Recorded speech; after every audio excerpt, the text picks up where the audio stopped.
Assalamualaikum warahmatullahi wabarakatuh. Apa kabar anak-anak? Semoga kalian semua dalam keadaan sehat-sehat, tak kurang suatu apapun. Amin ya rabbal alamin. Bertemu lagi dengan Bu Endang Sri Maryuni. Pada pembelajaran fisika kali ini kita membahas materi kelas 11 semester ganjil KD pertama, yaitu tentang dinamika rotasi. Dinamika rotasi dimulai dari torsi atau momen gaya sampai dengan titik berat. Di sini saya mengambil di tengah-tengahnya, yaitu kesetimbangan. Kita membahas kesetimbangan. Baiklah, kesetimbangan di sini ada 3 macam, yaitu kesetimbangan translasi, kesetimbangan rotasi, dan kesetimbangan benda tegak. Contoh kesetimbangan dalam kehidupan sehari-hari banyak. Misalkan orang membawa pikulan, bagaimana posisi pikulan supaya benda yang berada di depan dan benda yang berada di belakang itu setimbang. Kemudian misalkan lagi pada pemain sirkus, ya, dia tidak jatuh karena memang diusahakan dalam keadaan setimbang, baik translasi maupun rotasi. Nah, kita lihat di depan kita ini ada sebuah batang pralon. Ini adalah nantinya kesetimbangan rotasi. Jadi kalau dia tidak setimbang, dia akan jomplang seperti ini. Tapi kalau dia setimbang, maka dia akan lurus mendatar seperti ini. Sekarang kita lihat dulu masing-masing. Kesetimbangan translasi. Translasi itu gerak. Berarti di sini benda tidak bertranslasi, sehingga syaratnya resultan gaya sama dengan 0. Ini tentu saja resultan gaya pada sumbu X sama dengan 0, dan resultan gaya pada sumbu Y sama dengan 0. Tuh. Kemudian berikutnya kesetimbangan rotasi yang akan kita bahas ini nanti. Syaratnya adalah resultan momen gaya sama dengan 0.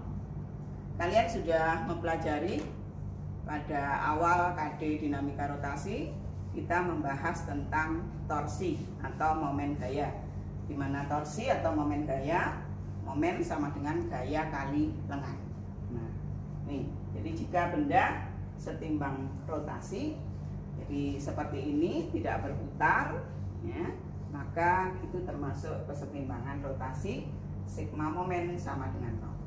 Sedangkan kesetimbangan benda tegak, ini berarti benda tidak bertranslasi juga tidak berrotasi, betul-betul diam, ya.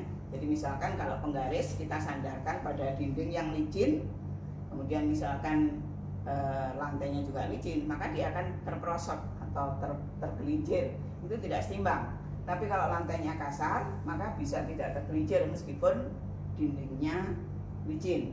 Nah, karena ada kesetimbangan translasi dan rotasi, sehingga syaratnya di sini sigma gaya sama dengan 0 dan sigma momen sama dengan 0. Nih, jadi kalau kita lihat secara umum. Baiklah, sekarang saya mau membahas khusus untuk kesetimbangan rotasi. Nah, kita lihat di sini mula-mula di sini batang pralon ini mendatar dalam keadaan setimbang. Coba kita gantungi beban. Ini beban ini 50 gram. Jadi beban ini 50 gram. Saya gantungkan di sini. Nah, lihat, tentu saja ini dia tidak mendatar, tentu saja tidak setimbang. Nah, coba kalau kita imbangi di sebelah kanan, misalkan kita taruh di sini. Ini beban yang ini 100 gram. Masih tambah tidak setimbang. Berarti di sini kita harus menambahkan beban di sebelah sini supaya setimbang. 250. Kemudian kita gantungkan ini 100 gram, yang hitam ini 100 gram. Oh, tidak seimbang ya. Coba kita tambahkan di sini sebelah kanan 50 gram. Ya, kalian bisa lihat. Jadi ada masing-masing lengan sebelah kanan ada 2 benda, lengan sebelah kiri juga ada 2 benda. Ini yang kuning-kuning ini 50 gram, yang hitam ini adalah 100 gram. Nah, coba kita masukkan tadi resultan momen gaya sama dengan 0. Jadi kalau kita gambarkan ini, ya, kita lihat ini nanti khusus untuk keseimbangan rotasi ya.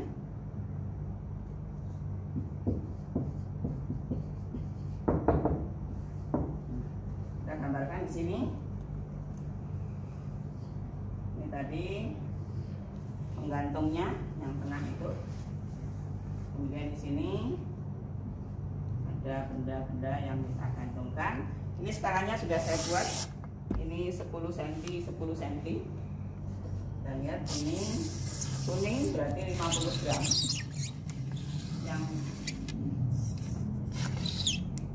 Yang kuning 50 gram. Kemudian yang hitam itu 100 gram. Ini di sini kuning juga 50 gram. Kemudian di sini yang hitam 100 gram. Ini 1 cm, 10 cm. Ini 20 cm.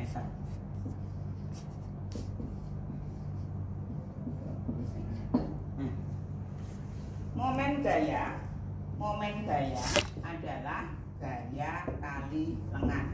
Ingat bahwa kalau kita menggunakan rumus momen sama dengan F kali D, maka di sini F harus tegak lurus D. Di sini F-nya apa? Adalah berat benda. W1, W2, katakan ini W3, ini W4.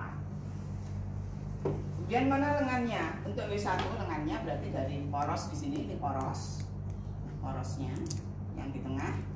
Ini 20 cm jaraknya. Jadi D1 20 cm. D2 untuk W2 10 cm. Kemudian W3 lengannya dari poros juga 10 cm.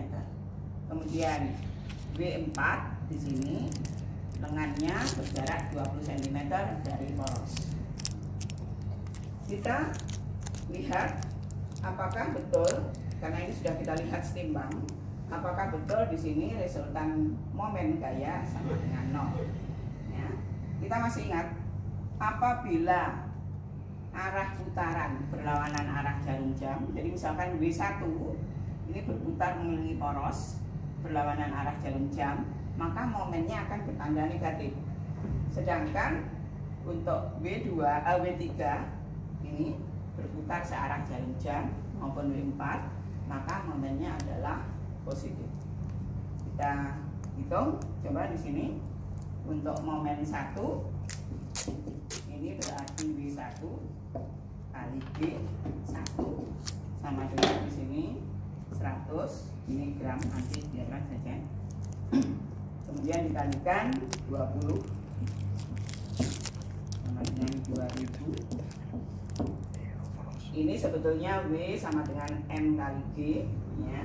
Jadi M kali G di sini 2000 G cm gitu, biasa saja. Sebetulnya satuannya adalah Newton meter. Kemudian momen 2 di sini W2 kali D2 ini adalah 50 kali 10 sama dengan 500. Kemudian W3 momen 3 ini adalah W3 kali D3 sama dengan 50 kali 10, 500. Kita tidak beri satuan dulu di sini nanti. Asalkan satuannya sudah sama semua ya, gram, sentimeter, tidak apa-apa. Kemudian momen keempat, W4 kali D4 sama dengan 100 kali 20 sama dengan 2000. Sigma momen, resultan momen, berarti dari momen 1, momen 2, momen 3, momen 4 semuanya kita jumlahkan. Momen 1 plus momen 2 plus momen 3 plus momen 4. Kita ingat tadi untuk W1 dan W2 ini berputar berlawanan arah jarum jam, jadi diputar begini ya. Maka momen 1 dan momen 2 bertanda negatif. Ini berarti sama dengan min 2000. Kemudian ini juga min 500. Nah, yang momen 3 di sini ini berputar searah jarum jam sehingga positif. Momen 3 plus 500 dan momen 4 di sini 2000, min 2000. Nah, kita lihat min 2 plus 2000 ya, plus 2000. Kita lihat momen 1 plus momen 2 plus momen 3 plus momen 4 ini negatif karena di sini berlawanan arah jarum jam. Ini momen 3, momen 4 positif karena searah jarum jam. Kalau kita jumlahkan, kalian lihat hasilnya sigma momen sama dengan 0 dan benda betul-betul dalam keadaan seimbang.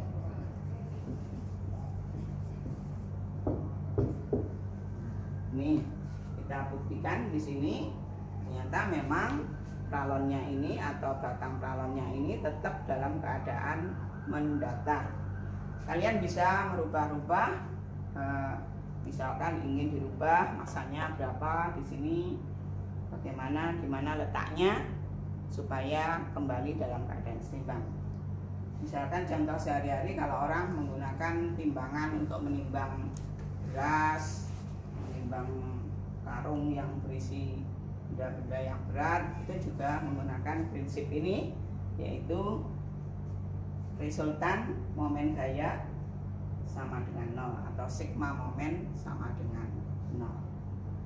Baiklah anak-anak, untuk pembahasan dinamika rotasi khususnya kesetimbangan rotasi di sini cukup sekian. Mungkin kalian ada pertanyaan, silahkan nanti, dan jangan lupa kalian berlatih soal-soalnya banyak di situ. Baiklah, saya akhiri. Sekian. Assalamualaikum warahmatullahi wabarakatuh. Stay at home and stay healthy. Terima kasih.